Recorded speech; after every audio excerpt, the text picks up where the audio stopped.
Hey guys, welcome back to basketball, and today we're going to be looking at Game 4 of the Indiana Pacers versus the Oklahoma City Thunder. Personally, if I'm the Indiana Pacers, I am severely disappointed in this Game 4 loss. This was our chance to go up 3-1 in the lead and basically end the series, but they blew it every chance they got, especially in the fourth quarter. For how clutch they've been this entire playoff run, that was probably the most unclutchest fourth quarter I've ever seen by the Pacers this run. A lot of people have been saying that Shai Gilgeous-Alexander was a free throw merchant in this game and he got all the calls like usual. But that isn't necessarily the entire case.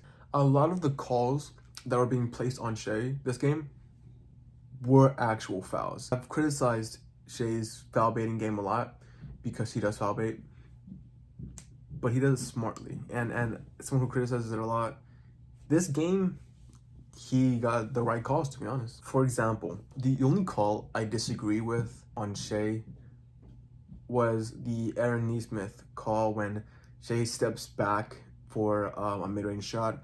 He definitely stiffs arms Nesmith, and a lot of people say that he didn't fully extend his arm, but they were saying that it's a no call because Aaron Nesmith beforehand grabbed his jersey. And so if they both are fouling each other, I'm not going to call that call. Aaron Nesmith, unironically, he got subbed out for Bennedict Mathurin, and Mathurin missed those clutch shots. It probably would have been Nesmith taking those shots, and he would have synced those.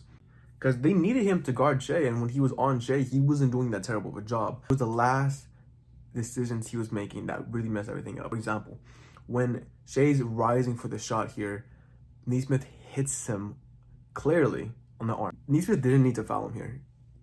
Shai could have honestly missed this completely. It could have been a miss, but he swipes at him, which hits his arm. And as a defender, you can't do that. You need to just go straight up, and that's what he messed up. That was the sixth foul he had, and that kind of cost him the game a little bit. That wasn't the only thing that cost him the game. Obviously, there was a lot of factors, but that was a big blunder.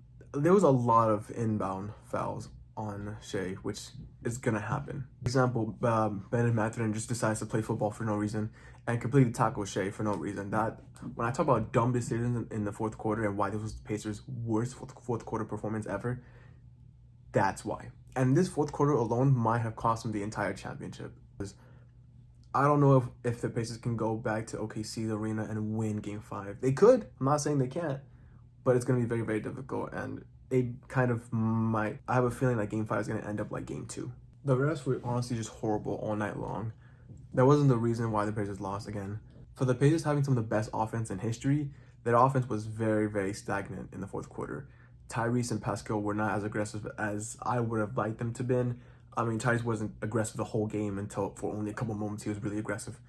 Pascal, being the veteran leader, should have stepped up when he saw Tyrese was not, confident. They relied on Miles Turner and Andrew Nembhard and Nesmith to win the game for them, but as role players, it's not often that they can win the game for you. That's why you need your stars to be the stars. So it's more than likely that OKC is going to win the championship now, and if they do, Game 4 was the reason why they won the championship. This was kind of the momentum shift in the whole series, which I was preaching so much, that the Pacers needed to win Game 4 to win the championship, because I don't think the Pacers make the finals next year.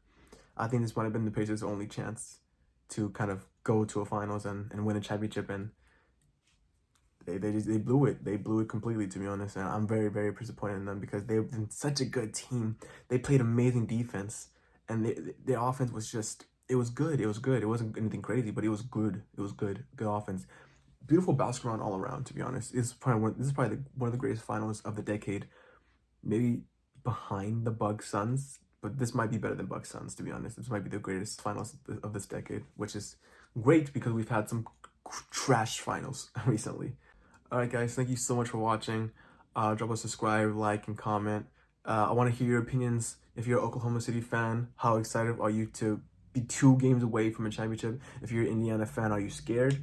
And if you're just not a fan of either teams, just, subscribe, I love to make content, trying to build a community here and, support.